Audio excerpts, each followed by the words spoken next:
Elias' life was supposed to be just another day, another never-ending shift at the industrial laundry, another night of study squeezed in between exhaustion, another bill to pay that would leave his family scraping by. But hidden deep in his backpack, tucked between used textbooks and crumpled notebooks, was a secret that defied all logic, a rough prototype that promised to save thousands of hearts. While his calloused hands folded clothes that weren't his mind raced with equations that could break him free from the cycle of poverty. Little did he know that in just a few hours, his life would collide with the glamorous world of Dr. Sofia Mendez, a billionaire cardiologist accustomed to dealing with the powerful, not poor students who tremble when talking about their dreams. The irony is brutal. The young man who barely has enough money for lunch might be on the verge of inventing what modern medicine hasn't, an affordable heart device for everyone. And when the billionaire offers Elias everything he's ever dreamed of, he'll face the most shocking decision of his life: accept a fortune or keep his soul. This is a story that will make you question everything you believe about poverty and wealth, about success and failure, about what it really means to change the world. Because sometimes the greatest miracle doesn't come from those who have everything to give, but from those who had nothing to lose. Elias was the kind of guy you'd walk right past on the street and not even notice. A young engineering student in Boston, backpack overflowing with used books, heart brimming with dreams. His days were a non-stop marathon, straight from class to the industrial laundry where he worked, his calloused hands swapping complex equations for heavy washing machines. At night, he barely had the energy to open his notebooks. But he did. He always did. His biggest desire was to use all that knowledge to create something that would ease other people's suffering. He saw the world's problems and believed, with an almost naive faith, that engineering could cure them. While his classmates dreamed of working for big corporations, Elias dreamed of seeing a smile of relief on the face of someone he'd helped. That was his only wealth. But reality was a wall too high for his dreams. The money from his laundry job barely covered the rent for the small apartment he shared with his mom and younger siblings. Every bill paid was a small victory, but also another nail in the coffin of his ambitions. Exhaustion was his constant companion. That exhausting routine created a dangerous illusion of security. He knew that if he kept going down that path, he might, maybe, be able to provide the bare minimum for his family to survive. It was a cage of necessity, where the fear of risking and losing the little he had kept him trapped. The future seemed already written, and there was no room for big changes. Everything changed one autumn afternoon when Dr. Sofia Mendez, a world-renowned cardiologist known for her philanthropic work, visited his university. She wasn't there to make donations, but to prospect for talent. She believed the next big revolutions in medicine would come from young minds hungry for justice. The auditorium was packed, but her eyes seemed to scan every single face. That same week, Elias saw his best friend Marco struggling to get expensive treatment for his father. The helplessness in Marco's eyes hit him like a punch in the gut. He understood, in that instant, that pain couldn't wait. The theory in the classroom had to become practice, and fast. Someone's hope depended on it. It was with that lump in his throat that Elias, days later, saw Dr. Mendez alone in the research lab. He was holding a rough prototype, made with scrap parts and a whole lot of will. It was a portable heart monitor that cost a fraction of hospital equipment. His hands were sweating. Every step towards her was a battle against the voice whispering, "Who do you think you are?" He hesitated, almost turned back. The fear of ridicule and rejection was a physical weight on his shoulders. But then he remembered his mom, his friend's struggle, all the lives his invention could touch. He took a deep breath, tightened his grip on the device in his pocket, and walked closer. Courage isn't the absence of fear, but the decision that something is more important than it. The first tests on real patients were a disaster. Elias's device failed inconsistently, giving false alarms, or worse, not detecting real arrhythmias. Frustration left a bitter taste in his mouth. Every mistake was a reminder of his own inadequacy. His grand dreams were crashing against the harsh reality of imperfection. Doubt started eating away at him. Was he just a phony, a poor kid who thought he could change the world with wires and solder? The pressure was crushing, and the isolation was even worse. His friends and family tried to be supportive, but they couldn't really grasp the complicated technical and emotional battle he was fighting alone. The final straw was when one of the initial investors pulled out, citing lack of reliability. Elias found himself in a dead end, bills piling up, failure feeling inevitable. That night, staring at the prototype on his desk, he seriously considered quitting, just throwing in the towel and accepting his fate at the laundromat. Then, while visiting the hospital to get the latest failure data, he saw a kid, couldn't have been more than 7, hooked up to all these huge monitors. The kid's mom held his hand and, with tears in her eyes, asked if there wasn't a simpler, cheaper way to monitor her son's heart. That's when it hit Elias. It wasn't about him anymore. It was about her. It was about everyone. Overcoming this wasn't just an option, it was a duty. Right there, in the hospital hallway, it just clicked for Elias. He realized his strength wasn't in being some perfect technical genius, but in his stubborn determination to help people. The problem wasn't the dream, it was the loneliness. He needed other minds, other hearts who shared that same hope. The real courage was in asking for help. The next morning, he went to the university and gathered the smartest colleagues he knew. He told them about the kid in the hospital, showed them the failure data from the prototype, and made an emotional plea. "Alone, I'm going to fail," he admitted, with a rare humility. "But together, we can make this work." That vulnerability, the thing he feared most, became his greatest strength. Slowly but surely, a team formed around him. There was Clara, the software whiz, David, an electronics prodigy, and Anna, who had a gift for design. Elias learned to listen, to compromise, to trust. He realized that collaboration didn't diminish his idea, it amplified it. Each previous mistake wasn't a failure anymore, but a stepping stone. He also made peace with himself. He forgave himself for the stumbles, understanding that they were an essential part of the journey. Instead of seeing himself as a fraud, he started seeing himself as a determined learner. And watching the prototype being improved by many hands, he glimpsed for the first time the real transformative potential of his invention. With the team united, the device was redesigned, tested, and refined. The new clinical trials, now controlled and supervised, showed promising results that surprised even the skeptics. The news spread, and Elias started getting the recognition that had once seemed impossible. Social investors and other scientists offered to help, sharing his vision of a more just world. That's when the ultimate test arrived. A massive pharmaceutical lab, represented by an imposing CEO, made $1 million offer for the patent. It was enough money to lift his family out of poverty forever, to give them the security he'd always dreamed of. The offer was tempting, a seductive whisper of an easy life. Elias faced the biggest decision of his life. Accepting the offer meant betraying the purpose that had guided his every step. Keeping control meant facing an eternal struggle for funding and acceptance. He looked at his mother, his siblings, and then he looked at the records of the first patients his device had helped. Redemption wasn't in wealth, but in integrity. He turned down the offer. At the public hearing that followed, facing the CEO and a stunned audience, Elias didn't use technical jargon. He talked about his friend Marco, about the kid in the hospital, about his mother. He said that healthcare couldn't be a privilege for those who could afford it. His voice, filled with a quiet sense of justice, resonated deeply. He didn't win because he was the smartest, but because he was the one who believed the most. Elias's victory at that hearing wasn't just about a device. It was about the belief that an ordinary person can, in fact, change the world. His story spread, inspiring thousands of young people to pursue their own dreams with the same stubborn courage. He became a symbol of hope, a beacon for anyone who believed that compassion could drive innovation. He finally found a balance. He created a foundation to support young scientists and social entrepreneurs, making sure others didn't have to fight alone like he did. He'd learned that the journey, with all its bumps and bruises, was just as important as the destination. The real miracle wasn't in the success, but in the process of becoming who he was meant to be. Back home, patching things up with his family was sweet and really meant something. He was able to give them a level of comfort they'd never known before. But the biggest gift was the pride just shining in his mom's eyes. Elias reconnected with his old friends, but not as that tired, stressed-out student. Now he was a leader, someone who never forgot where he came from.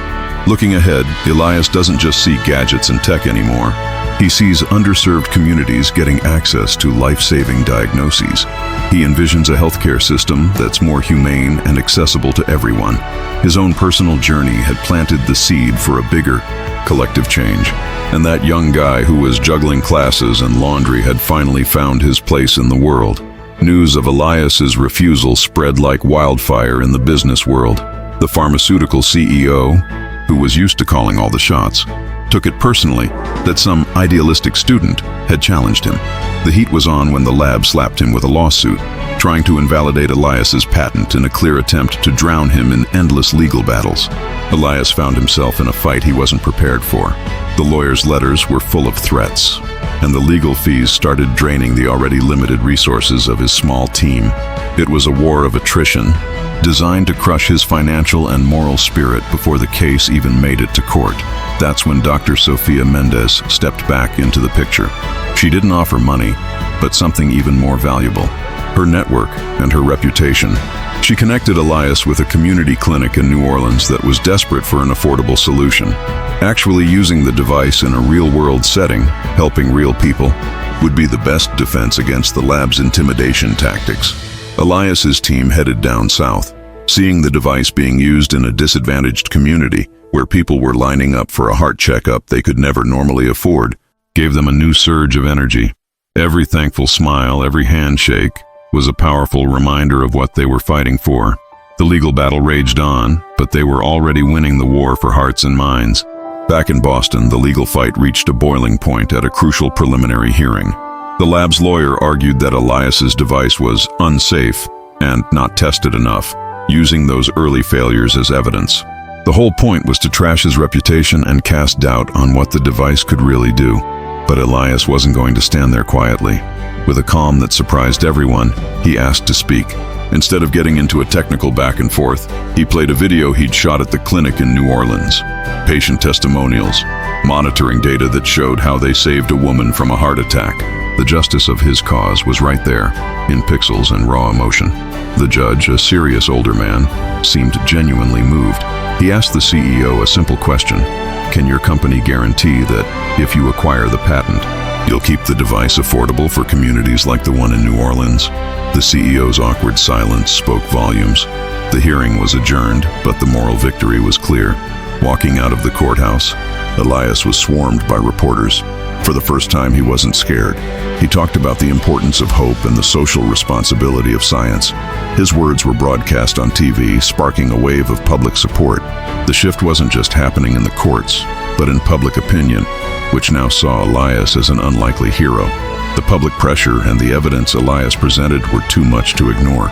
The pharmaceutical lab dropped the lawsuit and, in a shocking twist, offered a partnership to mass-produce the device, as long as a set percentage went to underserved communities.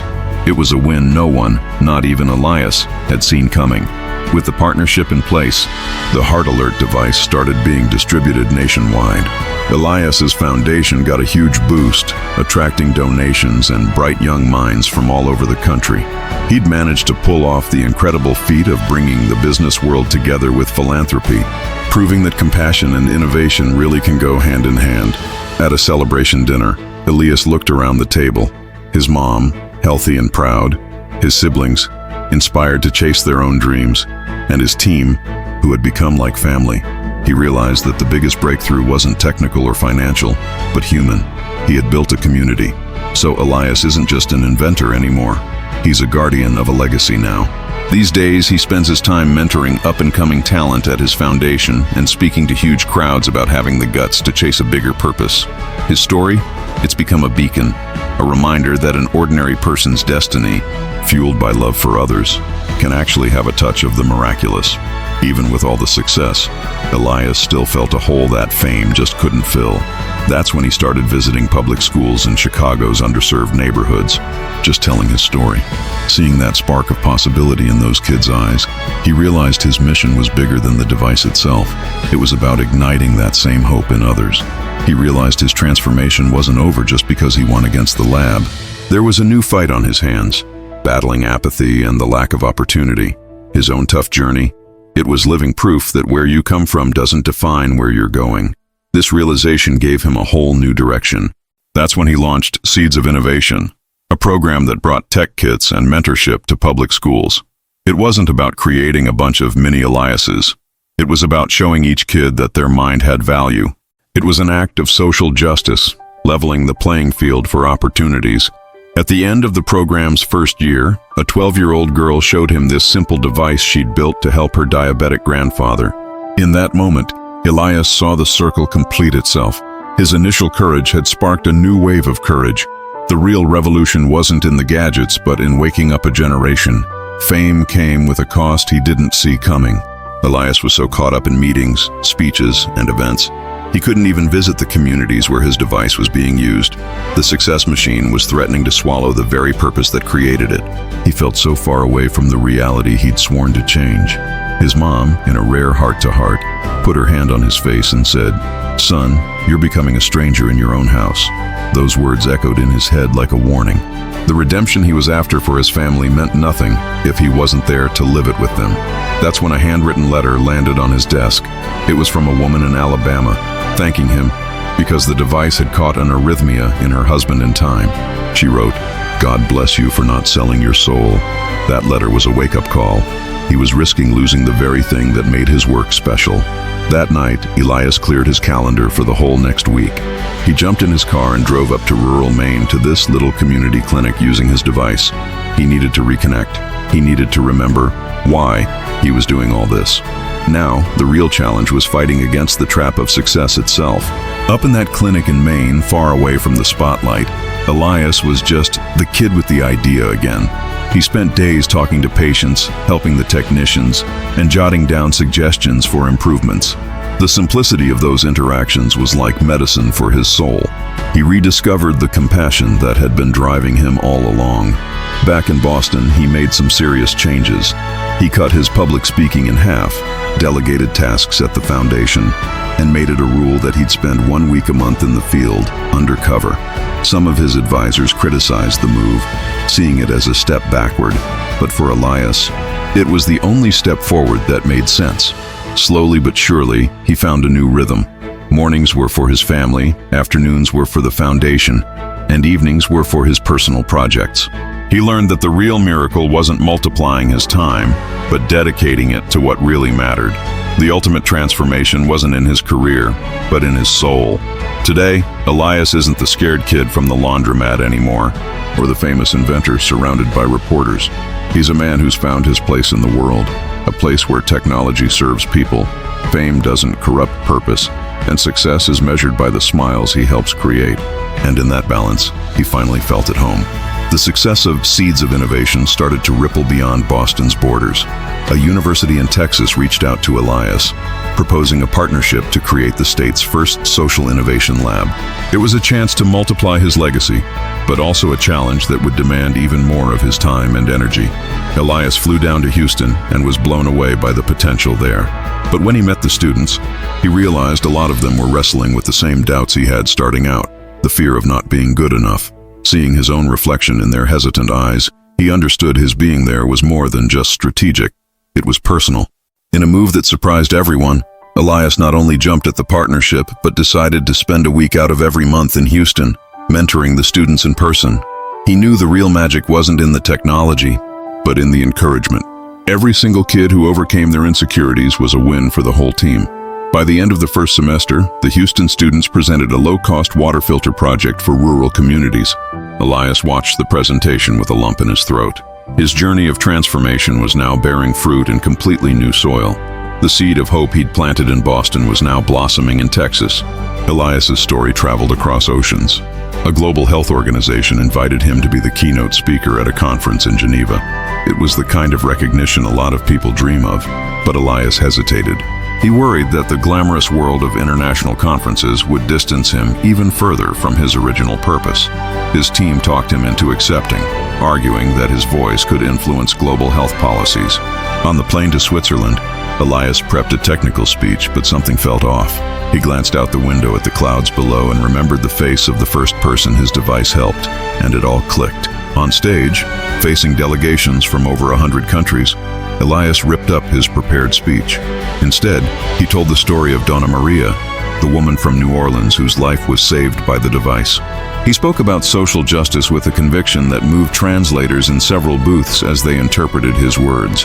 The silence in the audience at the end of his speech was broken by a 5-minute standing ovation. Hardened diplomats, usually sticklers for protocol, were applauding with tears in their eyes. In that moment, Elias realized that the power of a true story is universal. His courage to be authentic had won over the world. Back in the States, with international recognition under his belt, Elias felt this deep need to go back to where he started. He visited the laundromat where he used to work, now under new management. The familiar smell of soap and bleach brought back a flood of memories. The exhaustion, the doubts, the secret dreams that were born there. The current owner, an immigrant like his family had been, recognized Elias and told him he used his story to inspire his own kids. "You prove that where we come from isn't where we're going," the man said, with a reverence that made Elias uncomfortable. The transformation was complete, from employee to a symbol of hope for people just like him. That same day, Elias went to the university and asked to visit the lab where he built his first prototype. He found a group of students working on a project similar to his, but even more advanced. They had no idea they were in the same space where it all began. Elias smiled, without introducing himself. Some magic needs to stay anonymous. As he was leaving, one of the students recognized him and ran after him, asking for advice. Elias looked at the eager young man and said, "Don't let anyone convince you that your dreams are too big. The only thing that's really too big is regret." It was the same advice he wished he'd heard years ago. The cycle of compassion went on. A brutal winter in Boston triggered a public health crisis. Hospitals were overwhelmed, and underserved communities were struggling to get basic care. Elias got an urgent call from the mayor. His device was the only hope for monitoring cardiac patients in isolated parts of the city. Elias's team worked around the clock to adapt Heart Alert to the extreme conditions. They developed a version that was resistant to moisture and cold, with a long-lasting battery. Every hour counted, and the pressure was immense. Elias saw it as not just a technical challenge, but as proof of his commitment to social justice. In the early hours of the third day, when exhaustion threatened to beat out their determination, Elias gathered the team and told them about the winter his mom got sick and they couldn't afford heat. "There are people out there feeling that same cold right now," he said, his voice thick with emotion. "And this time, we can do something about it." As dawn broke, the first of the adapted devices were being handed out in low-income communities in South Boston. Nurses were reporting back that the equipment was straight up saving lives. For Elias, seeing his invention in action during such a critical crisis, that was all the confirmation he needed that turning down that multi-million-dollar offer had been the right call. Redemption came in the form of lives saved. The device's success during that brutal winter made Elias even more in demand. His schedule became a total jigsaw puzzle, and his own needs were always the last thing on his mind. He started blowing off family dinners, missing important birthdays, always justifying it by saying, "It's for the greater good." His mom stopped calling, knowing he'd be swamped. His siblings stopped sharing their achievements, certain he wouldn't have the time to listen.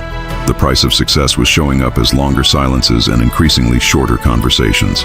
Elias noticed the distance, but he kept telling himself it was all temporary. The real gut punch came when his younger sister graduated college. Elias had promised he'd be there, but an emergency meeting with some international investors kept him from going. When he called to congratulate her, he was met with this awkward silence on the other end of the line. "It's okay, Eli," she said, her voice tight. "We're used to it by now." That night, alone in his fancy apartment, Elias looked at the graduation photo his sister had sent, and he didn't even recognize the guy he'd become. The transformation he'd been so proud of now felt like a trap. He'd changed the world, all right, but he was losing his own family in the process. His toughest challenge was still ahead. A brutally honest conversation with Dr. Sophia Mendez was the kick in the pants Elias desperately needed. "Honey, you're trying to carry the whole damn world on your shoulders," she said over lunch. "But real heroes know when they need backup." Her words stuck with him for days, leading him to make a pretty radical decision. Elias called his team together and made a bold proposal. He was going to split the foundation's leadership into 3 positions, allowing 2 other colleagues to take on responsibilities that had been solely his. The change meant less control, but it also meant way more freedom.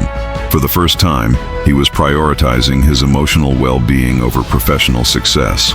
The transition wasn't easy. Elias had to learn to fully trust other people, to delegate important decisions, and to accept that the project was bigger than any one person. Every step toward balance was an act of courage, just as significant as standing up to that lab CEO years earlier. One Saturday in the spring, Elias showed up at his mom's place unannounced, with a picnic basket and a promise. From that day on, Sundays would be sacred for family. As his nieces and nephews ran around the yard, he felt a peace he hadn't felt in years. The real transformation wasn't about how many lives he touched, but about being truly present in the lives that mattered most. An unexpected email landed at the foundation. It was from a 16-year-old from Detroit named Maya, who developed a sensor to detect water contaminants using parts from old cell phones. She was asking for guidance, citing Elias's story as her inspiration. The parallels to his own journey were pretty striking. Elias thought back to Dr. Sofia Mendes and how a simple act of openness had changed his life. He didn't just reply to the email, he invited Maya to spend a week in Boston, all expenses paid by the foundation. It was a chance to come full circle, to be for someone else what Sofia had been for him. During Maya's visit, Elias dedicated time he would have once considered way too precious to mentoring the young woman. He showed her the ropes, introduced her to social impact investors, and most importantly, listened to her ideas with genuine interest. The hope in Maya's eyes was a mirror of what he himself had felt years ago. On the last day, Maya presented her improved project to the team. Seeing her confidence, Elias realized that his greatest legacy wouldn't be the device itself, but the culture of compassion and support he was building. The real innovation was creating the conditions for others to innovate too. Despite the obvious success, Elias started to question the real impact of his work. The stats showed thousands of devices distributed, but he wondered if he was really changing systems, or just treating the symptoms. This existential doubt became his nightly companion, robbing him of sleep and motivation. Okay, here's that script, translated and adapted to sound like a native-level American English YouTube script. I've focused on keeping it engaging and conversational. During a routine visit to a hospital in Baltimore, an older doctor made a comment that really stuck with him. Your device is brilliant, but you're just putting a band-aid on a bullet wound. The real problem is the healthcare system itself is still sick. The words just kept echoing in his head, raising the very questions he'd been afraid to face. Elias spent a sleepless night going over every decision he'd ever made. Had he really done the right thing turning down that offer from the lab? Maybe with their resources, he could have made an even bigger difference. It was painful to ask himself these things, but he knew he had to. Every transformation goes through moments of real darkness. But as dawn broke, Elias realized it wasn't about right or wrong choices, it was about evolution. His understanding of the problem had deepened, so it only made sense that his solutions needed to evolve too. This crisis wasn't a failure, it was the next step in his growth. This time, the breakthrough would be intellectual and spiritual. Elias's existential crisis actually had some pretty amazing results. He called his team together and pitched them something bold. Instead of just distributing devices, they would create a comprehensive community health program. It would include preventative education, telemedicine, and his heart monitor. It was a leap of faith, but everyone felt in their gut that it was the right way to go. They decided to roll out the new program first in a rural Appalachian community. Elias spent a whole month there, living among the people, really trying to understand their needs. Learning from the people who would benefit from the project was incredibly humbling and powerful. He realized that social justice starts with truly listening. The results from that pilot program blew everyone away. Not only did heart health improve, but the whole community got involved in creating a culture of collective care. People started coming up with solutions to other health problems, using Elias's model as inspiration. Back in Boston, Elias completely revamped the foundation's mission. It wasn't just about technology anymore. It was about building community health ecosystems. He finally understood that real transformation doesn't come from the top down. It happens when communities take back control of their own health. The device was just the beginning. Elias was completely blindsided when he got a call from the New York City mayor's office. The city wanted to implement his community health program in 5 underserved neighborhoods and make it official city policy. It was the ultimate validation, but it also meant bureaucracy, deadlines, and a level of responsibility that was honestly terrifying. Throughout the negotiations, Elias stayed true to his principles. He refused to agree to cuts that would hurt the educational part of the program, even when they threatened to find other providers. That courage he showed years ago when he stood up to the lab, was now showing up again in a completely different, but equally challenging arena. The contract signing took place in Brooklyn, in one of the communities that would benefit. Local kids presented drawings of what health meant to them. One little boy, maybe 8 years old, held up his drawing. A huge heart with wings, soaring above buildings. "It's your heart, sir, flying around helping us," he explained. That night, back in his hotel room, Elias looked at the drawing and felt this incredible wave of emotion. The official recognition was great, but that colorful piece of paper was the real prize. The hope he carried now had wings of its own, and it was flying farther than he ever thought possible. Dr. Sofia Mendes, now retired, came to visit the foundation's expanded headquarters. Her eyes lit up seeing dozens of young people working on projects that were carrying forward the vision she and Elias shared. "You didn't just realize your dream, Elias," she whispered. "You created a place where other dreams can be born." That same day, Elias got word that the lab that tried to buy his patent years ago was shutting down its cardiac device division. Their predatory business model couldn't survive the shift that Elias's work had helped create in the market. It was a bittersweet victory, but it was significant. Elias took Sofia to dinner at that same little restaurant where, years ago, she listened to his initial ideas about the device. Sitting at the same table, they laughed at the irony of it all. "Who would have thought, huh?" she said, nudging him. "That scared kid from the laundromat is now fueling a revolution." When he dropped her off at her hotel, Sofia took his hand and said, "Now, you're the Sofia Mendes for a new generation." The words felt like a blessing and a passing of the torch. Elias understood that cycles close so that new ones can begin. His transformation had reached a crucial milestone. Years flew by. Elias's foundation now operated in 3 countries, but his heart still belonged in Boston, where it all began. One autumn morning, he was strolling through his old university campus when he saw a crowd of students gathered around a young guy showing off a prototype. The scene was painfully familiar. Elias hung back, listening as the young man explained a device that monitored blood sugar using principles similar to Alert Heart. The student was shaking a little, just like Elias used to. Without introducing himself, Elias asked a few gentle questions, then complimented the creativity of the solution and handed over his card. "My foundation has a grant program you might be interested in," he simply said. Later, at the foundation's weekly meeting, Elias announced that he was creating a special fund for projects that followed the same core principle as his work: technology in service of the most vulnerable. He didn't call it the Elias Fund, but the First Step Fund, in honor of everyone who trembles when taking their first step toward a dream. When he got home, his wife showed him the positive pregnancy test.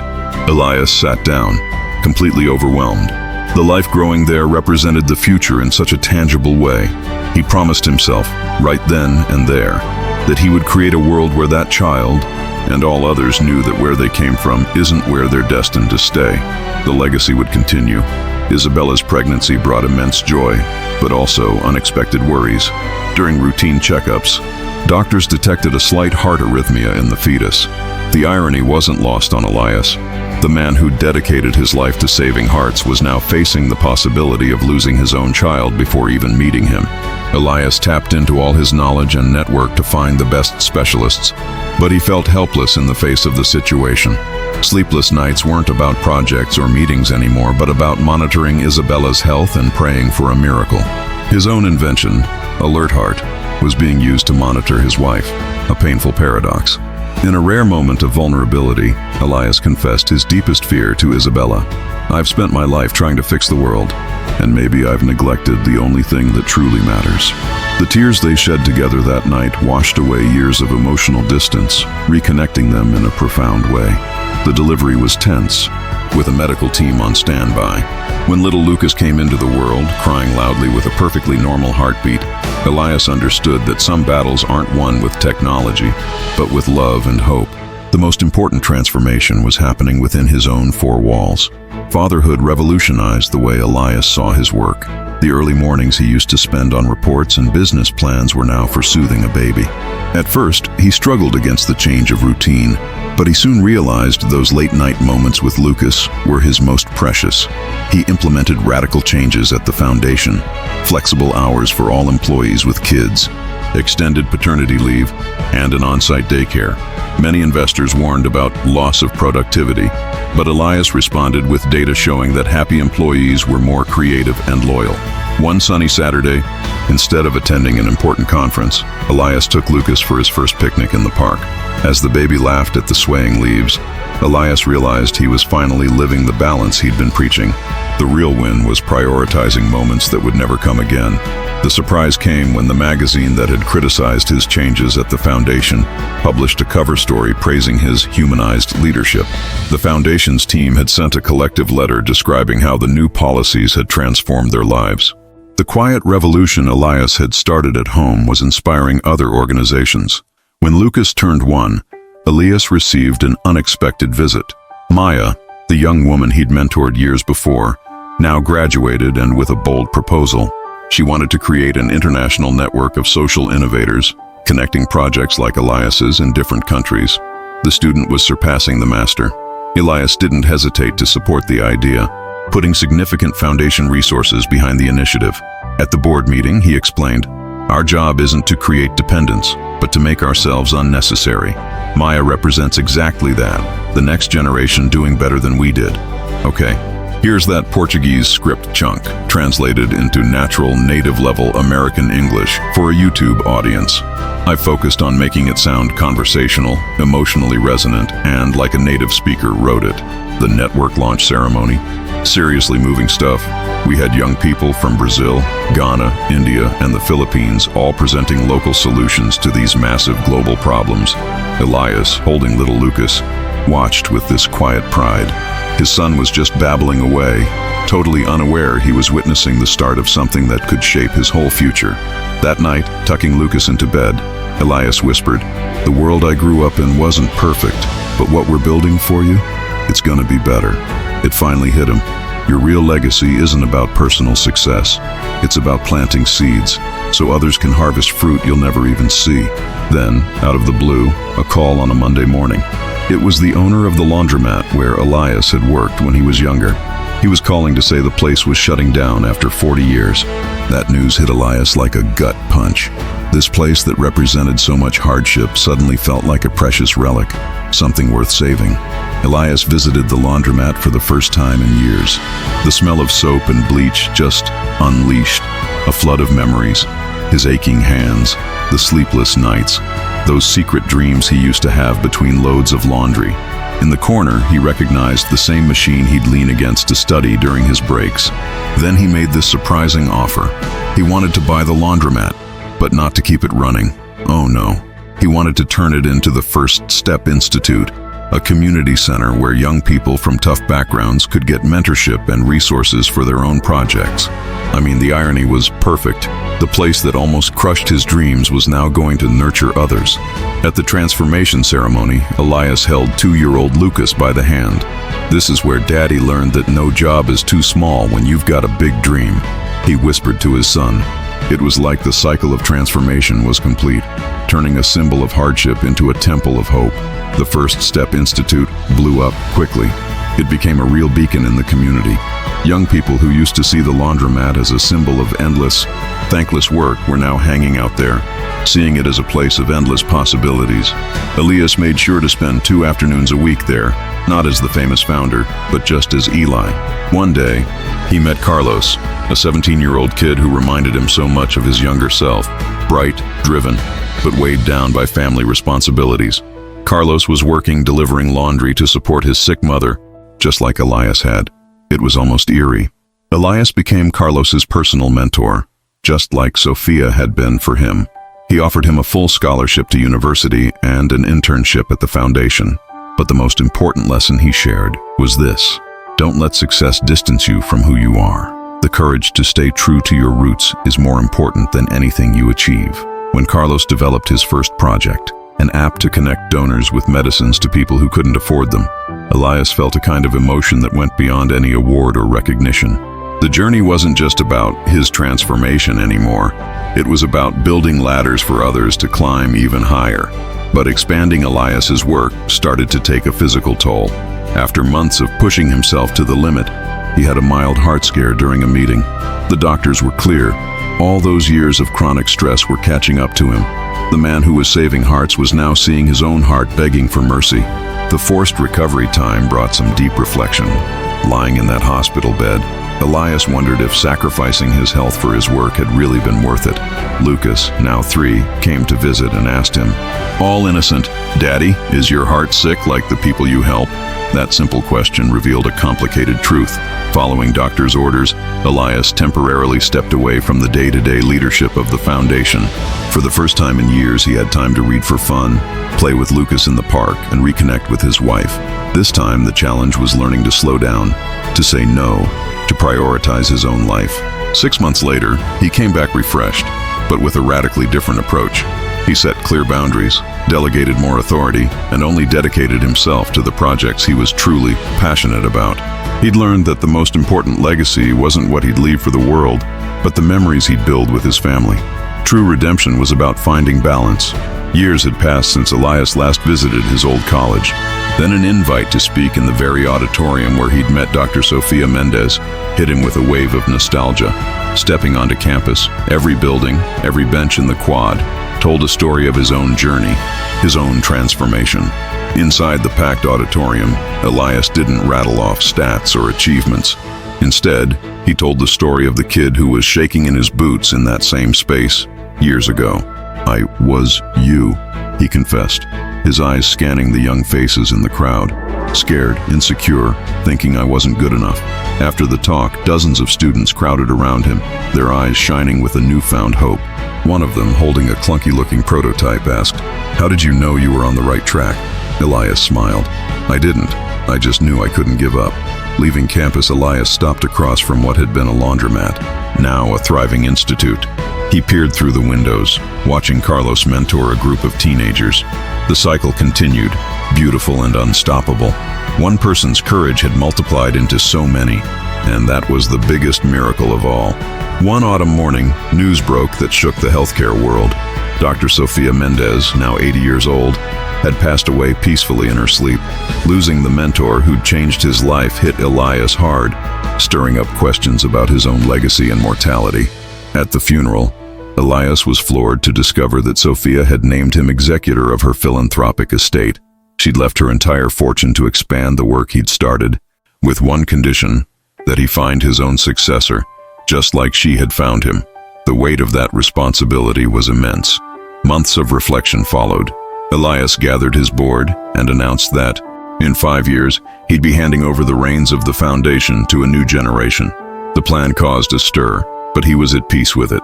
"Big dreams don't belong to one person," he explained. "They belong to humanity." The succession process became his final, and most important, project. Elias dedicated himself to identifying and developing leaders in every area of the foundation, ensuring that the fate of the organization he'd built didn't depend on just one guy. It was his ultimate act of compassion, setting his work free from himself. With the leadership transition underway, Elias discovered an unexpected pleasure, creative boredom. For the first time since he was a young man, he had unstructured time.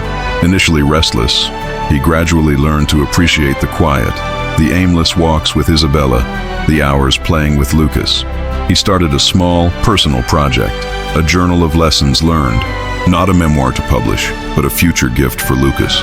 In the pages, he chronicled not only his successes, but his painful failures, the times when arrogance blinded him, the moments he almost lost his family because of work. One sunny Saturday, while helping Lucas put together his first simple electrical circuit, Elias had an epiphany.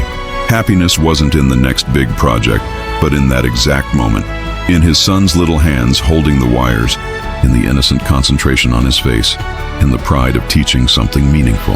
That afternoon, Elias quietly canceled 2 meetings for the following week. Instead, he planned a family trip to the mountains. The decision brought him a deep sense of peace. He finally understood that the most important legacy wasn't what he'd achieved professionally, but the father he chose to be, every single day. At 50 years old, Elias announced his farewell project, creating a free open-access digital library with all the knowledge his foundation had accumulated. No patents, no trade secrets, just pure knowledge available to anyone, anywhere in the world. A lot of people called him crazy, but he just smiled. He dedicated 2 years to the project, working with the same intensity as before, but now with the wisdom of someone who knew his limits. He worked from 9 to 3, then picked up Lucas from school. The boy, now 7 years old, loved visiting Dad's office and seeing the maps that showed where people were accessing the library. The launch was simple, without any fancy ceremonies. Elias posted a short video explaining that this was his gift to future generations. In the first 24 hours, the library was accessed from 143 countries. A student in Nigeria sent an email thanking him. With the library, he could continue his studies even without reliable internet. That night, Elias had dinner with his family in contented silence. There were no fanfares, no speeches, no awards, just the sound of silverware and the warmth of the people he loved. He realized that the ultimate transformation wasn't about what you build, but about what you give away so that others can build. The leadership transition ceremony was a real tearjerker. Maya, now in her early 30s, officially stepped up as CEO of the foundation. Carlos became the head of innovation. Elias would stick around on the board, but just as a regular member, no veto power. It was the end of an era and the beginning of another. As he symbolically handed over the keys to the institute to Maya, Elias felt this deep sense of peace. He saw in her eyes the same fire that Dr. Sofia Mendez had seen in his way back when. "Don't be afraid to mess up," was his only public piece of advice. "Be afraid of not even trying." Lucas, sitting in the front row next to his grandma, watched everything with this serious, attentive look. After the ceremony, he grabbed his dad's hand and asked, "So, are you going to be home more now?" That simple question, filled with kid-like hope, made Elias laugh, but with tears in his eyes. That's all he ever wanted. The following week, Elias only showed up at the foundation to grab his personal stuff. His office was already taken over by a young engineer who was developing sustainable water filters. Seeing her so focused on her calculations, he just slipped out quietly, without saying goodbye. Some handoffs don't need any words. The first few months of retirement were weird, no doubt. Elias would wake up at the same time, but he had nowhere to go. Slowly but surely, he discovered the joy of actually reading the entire newspaper, walking Lucas to the school bus stop, and helping Isabella in the garden. The simple life he'd always watched from a distance was finally his. He started volunteering, teaching science at Lucas's public school. Not as the famous Elias, inventor of the alert heart, but as Lucas's dad. The kids loved his hands-on experiments, and he rediscovered the pure joy of teaching. No reports, no targets, just for the sheer pleasure of seeing that aha moment in their young eyes. One quiet Sunday, while he was fixing the garden fence, Elias had this moment of clarity. He was finally living the values he'd always preached: the fairness of having time for his family, the compassion of teaching without expecting anything in return, the guts to embrace a quieter life. That night, holding Isabella on the porch, looking at the stars, Elias whispered, "I think I finally get it." She didn't even need to ask what. The journey of transformation had reached its most important destination: inner peace. And in that shared silence, he found what he'd been searching for all along: himself. 5 years had flown by since Elias retired. The foundation, now under Maya's leadership, had expanded to 3 continents, but it was still holding on to the same core principle: technology in the service of those who need it most. Elias watched from afar, with the quiet pride of someone who planted a tree that others were now watering.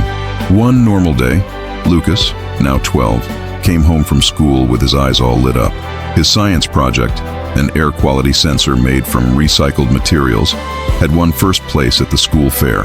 "Is it kind of like what you used to do, Dad?" he asked, showing off the prototype with pride.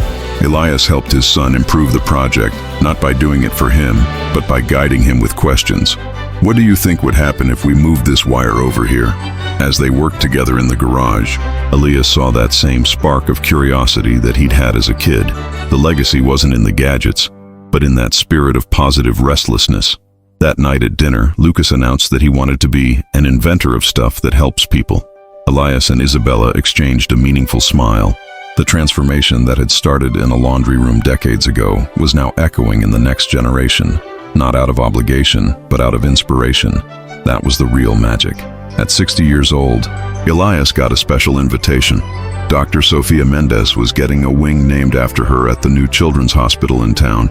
They wanted him to speak at the opening. When he got there, he found out that the wing would be right next to the Elias Center, Pediatric Cardiology. During the ceremony, Elias told a story he'd never shared publicly. The first time he'd seen Sofia Mendez in the university auditorium, he was so nervous he almost bolted. But I stayed, he said, and that decision changed not only my life, but maybe a whole lot of others' lives too. In the audience, sitting together, were Maya, Carlos, his original team, his family, and dozens of others whose lives he'd touched. Lucas was proudly holding the same Alert Heart prototype that Elias had shown Sofia years ago. The simple object was now a family heirloom, a symbol of courage. And get this, at the end of one of his hospital visits, a little girl, maybe 10 years old, who was a patient there, handed Elias a drawing. It showed two big figures, him and Sofia, holding hands with smaller kids, all in a circle. "It's a chain of goodness," she explained, just like that. Elias ended up framing that drawing, finally understanding that some gifts come with no strings attached. By 65, Elias had become this sort of unofficial guru for young entrepreneurs. He wasn't doing paid consulting or anything, but he always made time for anyone who knocked on his door with a dream and a prototype. His best piece of advice: don't tell me how much money you're gonna make. Tell me how many lives you're gonna touch. I remember one of these meetings. This young woman showed him an app for connecting organ donors. Elias didn't talk about tech or business.